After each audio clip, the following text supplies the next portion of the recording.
अब आप ऐसे रोड पे जाम करके रोड पे थोड़ी कर लोगे आप कुछ।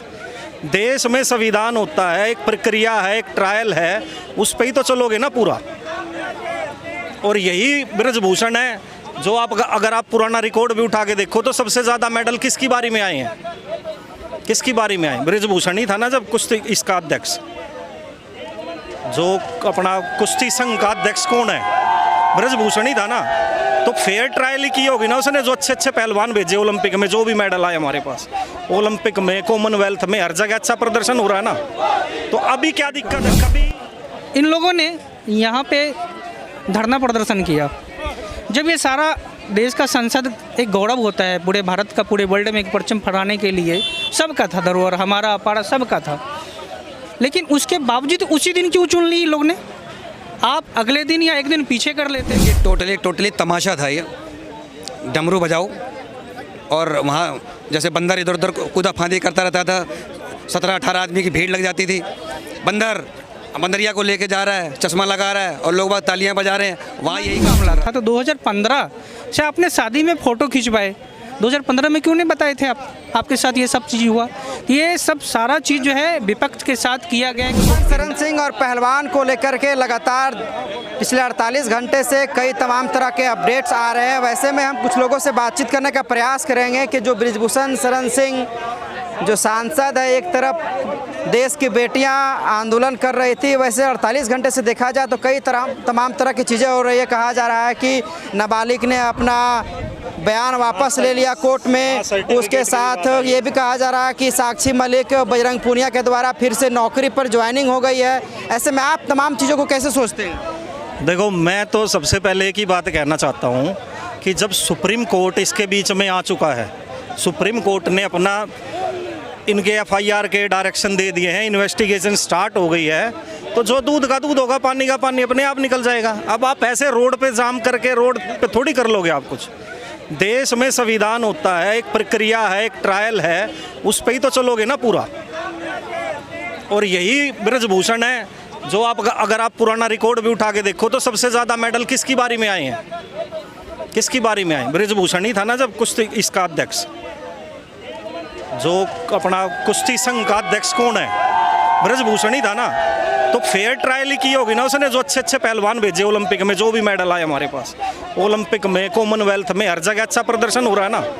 तो अभी क्या दिक्कत है? कभी देखो, कुछ नहीं, सिर्फ और सिर्फ राजनीति है ये, और कुछ नहीं। कौन कर रहा है राजनीति? सारे ही कर रहे हैं, सब देश के बेटियों का साथ दे रहे हैं। राकेश टिकैत मैदान में उतरे हुए हैं। तो देश की बेटियां, हमारी भी बहन बेटियां हैं, वो हम कौन सा मना कर रहे हैं। लेकिन इसका ये मतलब नहीं आप ऐसे जंतर मंतर पे फैसले नहीं होंगे। सुप्रीम कोर्ट बड़ी चीज़ है, जंतर मंतर बड़ी चीज़ है। सुप्रीम कोर्ट जब एफआईआर होगी, एक ट्रेल प्रोसेस स्टार्ट हो गया, बस खत्म उसमें। तो आज कर दिया ना, वो भी तो अपनी नौकरी ज्वाइन कर ली ना जाके। आखिरकार क्या लगता है कि कहीं ना कहीं ब्रिजभूषण सिंह सही है, आपको लगता है? देखो, मैं वो तो इन्वेस्टिगेशन बताएगी, अब उसमें मैं थोड़ी कह सकता हूँ ब्रिजभूषण सही है या पहलवान सही है। दोनों अपनी जगह ठीक है। और जो इन्वेस्टिगेशन होती क्या, यही तो होती है ना, जो होगा हो जाएगा साफ साफ। लेकिन इसका मतलब ये थोड़ी कि रोड पे फैसला हो। अगर आप देखा जाए तो आपको, आपके अनुसार से जो तमाम चीज़ें जांच है वही होना चाहिए, धरना प्रदर्शन नहीं होना चाहिए? हाँ, धरना प्रदर्शन नहीं होना चाहिए। मेन राजनीति कौन कर रहा है? आपको क्या लगता है जो कहा जा रहा है कि राजनीति हो रही है? वो यार, जिसकी दुकान नहीं चल रही वो अपनी दुकान चला रहा है। कौन? जैसे कि सारे आ रहे हैं। जिसकी नहीं चल रही वही चला रहा है। जिसकी नहीं चल रही आप खुद देख लो, कुछ हो रहा है, ऐसे आदमी है उनको धरने से ही मतलब है, काम दाम करना ही नहीं है, सिर्फ धरने ही करना है, वही आपको हर जगह मिलेंगे। अच्छा, पहलवानों का आंदोलन चल रहा है। भाई साहब, आप कहाँ के रहने वाले हैं? यहीं दिल्ली के रहने वाले हैं। दिल्ली में ही जंतर मंतर पर लगातार प्रदर्शन चला, उसके बाद पहलवानों को पुलिस ने वहाँ से हटाया। कहा जा रहा था कि नए संसद भवन का घेराव करने जा रहे थे और सुरक्षा के दृष्टिकोण से उनको वहाँ जाने नहीं दिया गया, रोक दिया गया उससे पहले, ताकि किसी तरह से असामाजिक तत्व जो है वो हावी ना हो जाए, इस देश के बड़े उपलब्धि को ख़राब ना किया जा सके। तो पुलिस ने अपना पुलिसिया कार्रवाई किया। लेकिन ब्रिजभूषण सिंह और पहलवान के मामले को कैसे देखते हैं? देखिए, टोटली तमाशा था। ये डमरू बजाओ और वहाँ जैसे बंदर इधर उधर कूदा फांदी करता रहता था, 17-18 आदमी की भीड़ लग जाती थी। बंदरिया को लेके जा रहा है, चश्मा लगा रहा है और लोग बाग तालियां बजा रहे हैं, वहाँ यही काम चल रहा था। इस पूरी मीडिया ने मैं सारी मीडिया की बात तो नहीं करता, कुछ मीडिया इस मामले में ऐसी भी रही थी जिन्होंने सारे तथ्य बड़े शानदार तरीके से रखे थे। पर मैंने रवीश कुमार को देखा, मैंने अंजुन पता नहीं क्या नाम है उसका, पूरा क्या नाम है, उसको देखा, और एक और कोई शर्मा है एनडीटीवी से भगाया हुआ पत्रकार, मैंने उसको भी देखा। जब मैंने इन तीनों को सुना तो मुझे ऐसा लगा ब्रजभूषण का अभी जाके बाहर से निकलते इसका गला दबा देना चाहिए। ये तो बहुत बड़ा अपराधी है और इसको फांसी की सजा तुरंत हो जानी चाहिए। ब्रिजभूषण शरण सिंह पर जो एक नाबालिग ने आरोप लगाया था, वो अपने बयान को उन्होंने वापस ले लिया। ये खबरें भी चली कल, पिछले 48 घंटा से यही चल रहा है कि अब पहलवानों को लेकर के जो मामला था, कहीं ना कहीं ब्रिजभूषण सिंह ने सारा कुछ मैनेज कर लिया। ये लो, अब ब्रजभूषण ने मैनेज कर लिया, ये कहा जा रहा है। अब देखो, सबसे पहले शुरू से क्या कहा जा रहा है, मैंने आपसे सब शुरू में क्या कहा, ये एक तमाशा था। एक द केरल स्टोरी एक पिक्चर आई थी, द केरल स्टोरी, जिसमें लड़कियों का ब्रेन वॉश करके आईएसआई आतंकवादियों को सुपुर्द कर दिया था। यहाँ पर उस पिक्चर में भी 38,000 के आंकड़े थे, घुमा फिरा के 3 हो गए थे। अब देखो 3 का आंकड़ा कितना कमाल का 3 का आंकड़ा था, वही 3 जंतर मंतर पर ब्रेन वॉश करके बिठा दिए। यूट्यूबर्स, कई यूट्यूबर जिनके एक भी व्यूज़ नहीं आते थे, जंतर मंतर पर जैसे ये तीनों पहलवान बैठे, रेड बुल की जैसे एनर्जी नहीं आ जाती है, बुड़ एकदम सुपरमैन स्पाइडरमैन बन जाता है। वहाँ जाके सूरज उठा रहे थे, आवाज़ कैसी उठा रहे थे मैं बता रहा हूँ। सारी मीडिया ने अपने आप ही फैसला कर लिया, सारी वहाँ की जनता ने, जो वहाँ जैसे ही ये किसान आंदोलन की जो जितने भी वहाँ सांप, एनाकोंडा, अजगर पजगर जो वहाँ पैदा हो गए थे, और कई प्रकार के टिकैत जो वहाँ पैदा हो गए थे, वही पूरी पलटन जंतर मंतर पर पहुँच गई जाके, और उन्होंने भी वही रायता फैलाना शुरू कर दिया। जो मोदी को गाली दे रहा है, सबके मुंह पे माइक लगे हुए थे, हाँ जी अब भी मोदी को गाली दे रहे हो, हाँ कितनी गाली दे रहे हो, 5 किलो, 3 किलो, 250 ग्राम, जो मोदी को गालियाँ दे रहा है। अगर अपराधी है तो गोड्डा से 5 बार सांसद क्यों चुना जा रहा है? जी, क्यों चुना जा रहा है? नहीं, आप बताइए इस फैक्ट के बाद में। हम ब्रिजभूषण आपसे, जब वो ब्रिजभूषण खुद ही कह रहे हैं, वो खुद ही कह रहे हैं अगर मैं दोषी पाया जाता हूँ तो मुझे फांसी पे लटकाया जाए, ठीक है। अदर दूसरा रीज़न ये है कि जब वो खुद ही कह रहा है कि जांच हो, और जांच में अगर मैं गलत साबित हो जाता हूँ तो मैं इनसे कह रहा था। सेकेंड थिंग, इस देश में मेल और फीमेल दोनों रहते हैं, जितना उसको अधिकार है उतना भी अधिकार है। सिर्फ हम ये कह देंगे कि उसने हमारा यौवन शोषण किया है तो इससे क्लियर मामला नहीं होता है।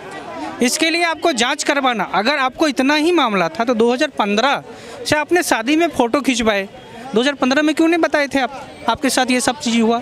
ये सब सारा चीज़ जो है विपक्ष के साथ किया गया एक प्रोपेगेंडा है, ठीक है। कभी अदानी का, विपक्ष के बाद जो स्ट्रॉन्ग मुद्दा होता है उसको हिडन करने के बाद फिर मोदी को गलियाना, गलत मुद्दे पे चले जाना, अदानी देश के कॉर्पोरेट सेक्टर को बदनाम करने के लिए। अभी कुछ दिन पहले अदानी के चक्कर में 20,000 करोड़ का वो क्या कह रहा था, मेरे को हिसाब चाहिए। भाई साहब मैं सिंपल आदमी हूँ, मेरे पास 50,000 का नुकसान मैंने भी झेला हूँ। ये लोग गलत के कारण, ये लोग फॉरेन को डेटा बेचते हैं, फॉरेनर को डेटा बेचते हैं, और अदानी मुद्दा, कभी मोदी चोर है, कभी कैश, कभी नोटबंदी, कभी पूरा ब्रिजभूषण का मामला कहीं ना कहीं विपक्ष का मामला, ये विपक्ष का मुद्दा है, पूरा विपक्ष का मुद्दा है। किसानों का, अगर जब खुद ही ब्रिजभूषण ये कह रहा है कि जांच में अगर मैं गलत साबित हो जाता हूँ तो मुझे फांसी पर खुद मैं गोली मार लूँगा अपने आप को, वो बंदा कैसे गलत हो सकता है? अभी ये मैं वही तो कह रहा हूँ कि ये सब विपक्ष की सोची समझी साजिश है, और टाइम टू टाइम ये मुद्दा चेंज। अभी आज के डेट में पहलवान का मुद्दा था, ठीक है, अब इसके बाद दूसरा मुद्दा आएगा, वेट कीजिए कुछ दिन, ये चलेगा नहीं। 24 में इलेक्शन है, बहुत सारे मुद्दे मैंने देखा है। अभी अदानी का मुद्दा कितना ज़ोर शोर से गया था, ठीक है। जिस तरह से आपने कहा तो कहीं ना कहीं पहलवानों को भी ये एहसास हो गया, इसीलिए वो वापस से वो लोग नौकरी ज्वाइन कर, पहलवान सब अपनी अपनी जगह पोजीशन को सर्च कर रहे हैं, नौकरी में आ गए, ठीक है। नौकरी में आया नहीं आया, अभी उसके मतलब साक्षी के जो पापा का बयान था कि नौकरी में गलत न्यूज़ है, ठीक है, ज्वाइन हो गया। उन्होंने कहा कि अगर नौकरी छोड़ना पड़े तो अब मैं छोड़ दूँगा। एक चीज़ इस पॉइंट में, एक चीज़ मैं ऐड करूँगा, इन लोगों ने यहाँ पे धरना प्रदर्शन किया। जब ये सारा देश का संसद एक गौरव होता है, पूरे भारत का, पूरे वर्ल्ड में एक परचम फहराने के लिए, सबका था धरोहर, हमारा अपारा सबका था, लेकिन उसके बावजूद उसी दिन क्यों चुन ली लोग ने? आप अगले दिन या एक दिन पीछे कर लेते, आपको वो दिन चुनना ज़रूरी था, इसीलिए तो उनको हटाया गया ना। ये मैं वही कह रहा हूँ ना कि ये पूरा राजनीतिक मुद्दा था, इसलिए उसको हटाया गया, क्योंकि कभी टिकैत फ़ोटो खिंचाने आते, कभी वो फ़ोटो खिंचाने आते, कभी वो आते हैं, कभी वो आते हैं, तो ये राजनीतिक है। अगर सही में अगर नहीं होते तो खुद पहलवान किसी राजनीतिक पार्टी को सटने नहीं देती। और जांच का मुद्दा की जहां तक बात है, सरकार ने पहले भी बोल चुका था कि जांच हम करवाएंगे, पोस्को जांच होगा, सब चीज़ जांच होने के बाद जो खुद ये बयान दिया बृजभूषण जी ने, तो फिर इतना हाईलाइटेड मुद्दे को क्यों? ये मुद्दा में कोई जान नहीं था। इस मुद्दा को मीडिया हो या नेता विपक्ष ने इस मुद्दे को हाईलाइट करके बड़ा कर दिया। देश की बेटी और भी है, साक्षी भी बेटी है। क्या साक्षी के लिए पूरे अपना हिंदुस्तान में इस तरह से भी मुद्दा छाया? नहीं छाया ना, दिल्ली में भी छाया। भाई साहब राजनीति थी इसमें, कहाँ आप इनसे जवाब पूछ लीजिए। इसमें राजनीति थी, कहाँ से ये चलेगा मुद्दा? जब इन्होंने हर चीज़ में राजनीति कर दी है तो राजनीति में तो भाई साहब ये मुद्दा बन गया। अगर एक चीज़ बताइए, 26 जनवरी को राकेश टिकैत ने लाल किले पे ट्रैक्टर से पूरे लाल किले को क्यों घेरा था? क्यों घेरा था पता है क्यों? नहीं पता है ना। फंडिंग मिली थी उन्हें, कहाँ से? कांग्रेस कार्यालय से। कांग्रेस ने फंडिंग दी थी कि मोदी को तो ऐसे नहीं हरा सकते, क्योंकि मोदी ने आज तक कोई गलत काम तो किया ही नहीं है। ना मोदी के कोई बच्चे हैं और ना रिलेशन वाला है कि जो उन्हें को वो राजनीति में लाएंगे। तो मोदी जी को ये लोग हरा तो सकते नहीं, तो इसलिए इन्होंने एक प्रोपोगेंडा रचा